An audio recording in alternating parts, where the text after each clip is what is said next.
Bonjour à toutes et à tous. Bienvenue au Flash des 10 sur la RTB. Hier, le président du Faso a reçu deux personnalités du monde diplomatique. La première, c'est l'ambassadeur de la France au Burkina Faso. Gilles Thibault est allé parler surtout de coopération entre son pays et le Burkina Faso dans le domaine de la sécurité pour la sous-région ouest africaine.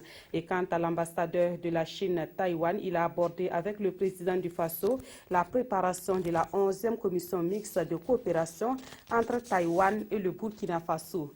Et puis, l'armée burkinabé tient son séminaire annuel depuis hier matin à Ouagadougou. Prennent part à ce séminaire les chefs de corps et les chefs des opérations de l'armée burkinabé. Ils vont mener la réflexion pour une armée burkinabé plus opérationnelle et plus républicaine. Le président du Faso, en sa qualité de ministre de la Défense, a procédé à l'ouverture de ce séminaire.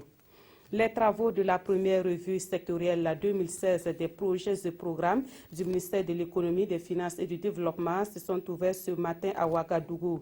Les acteurs du domaine vont échanger sur la mise en œuvre des activités au cours de l'année 2015 et dégager les perspectives pour l'année 2016. On apprend que pour l'année 2015, sur une planification budgétaire de 10,387 milliards de francs CFA, les dépenses se sont élevées à 8,449 milliards de francs CFA, soit un taux d'exécution de 81,80%.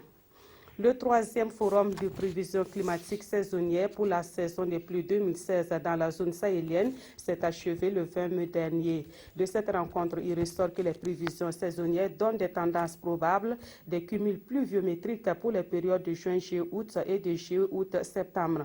On apprend que de juin à août 2016, les précipitations moyennes à légèrement excédentaires sont très probables selon les experts présents à ce forum. Et de juillet à septembre, des précipitations moyennes à légèrement excédentaires sont attendues dans le Sahel central et sur la partie Est.